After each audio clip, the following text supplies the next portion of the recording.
is what do people think it means to have a representative in Parliament and the legislative assemblies? See, this is the thing, that the answers are all right there. You just won't go look up the words, and you want to use the base English street meaning, common verbiage of a definition of a word, represent. So when you give up your right of representation, and any union member will know this, anybody who's been in like a union for sheet metal or welder or electrical, whatever, once you give that union your authority, your power of representation, your voice to speak on your behalf, they contract on your behalf, and you're bound by it. That's what representation means. That's why they keep shoving democracy down our throats and having a representative that speaks with your voice. So if you're registered to vote, which you are, by virtue of your condition as having been born here until you say otherwise, because you were given the right to vote, it's presumed and assumed that you wish to have a representative at the local branch of government, the legislative branch of government, the parliamentary level of government for federal here in Canada, and especially after you have a social insurance number, of course, that really helps consolidate things. And those people now speak with your voice. They are essentially you. So it's not that they are making laws that you must obey. You are making laws that you must obey. Your representative is you. It is you. He speaks with your voice. You gave him the power to contract on your behalf, to commit your person to,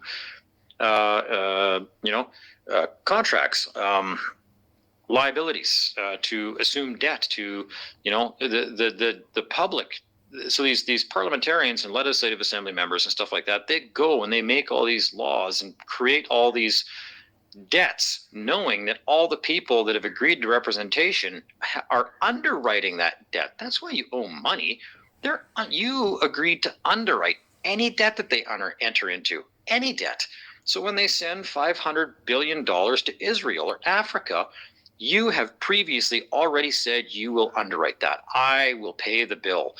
You create a credit card by application, and you give them that credit card with unlimited credit and say, send me the bill. Spend it on whatever you want. Hookers, cocaine, blow, having sex with little kids, whatever, bombing people on the other side of the planet, especially if they're brown. That's always a real hit. And just send me the bill and I'll pay for it. So that's what we have done. And that's it really doesn't get any more complicated than that. That's why I keep telling people, it does not get more complicated. All they had to do is create this commercial vehicle for you. They didn't create anything. There was a resulting commercial vehicle, as a resulting trust, as a result of the event of the birth.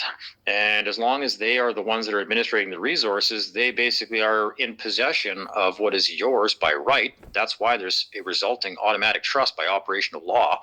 And then things kind of go downhill from there, because you never really kind of start to administrate it properly. And people out there heard the word administration and how to administrate maybe at one point over the last 10 years, and they're like, I'm an administrator, I'm going to administrate my person. And they don't know what the fuck any of it means, but they're just going to start going and doing it.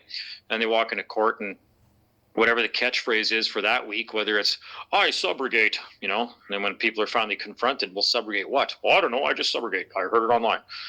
Then they lose, and then, that means that that's the newest thing to be debunked. It's not. You just, we go in there, we throw things out here and there that we don't have a fucking clue what we're doing, and prove that we are incompetent, because we can't answer a damn question or explain ourselves. That's pretty good proof you're incompetent. Again, if I'm on a construction site and I tell a carpenter to go, frame a window, and I give him the measurements, and he's just like, oh, what does that mean? I'm almost certainly guaranteed he's incompetent, and at that point, because I run the job site, I will get rid of that person. And judges are basically running the job site. They are, they're just making sure that the laws are being followed. And by laws, I mean not just acts of statutes, but laws of equity, the laws that govern the conduct between contracting parties. That's all skewed against us because, of course, in Canada, especially, Her Majesty, the Crown and Right of Canada, is presumed to have a claim, is presumed to be in a position of authority, is presumed to be in a position of control over the person. And that's never been addressed. That's never been addressed. Everything but that has been addressed, including confirming that you are an incandescent beam of love, subject only to the God of the dirt, the trees. I don't know what the fuck people are even claiming anymore. It's just absurd. So I try not to listen as much as possible. So, natural law. Yeah.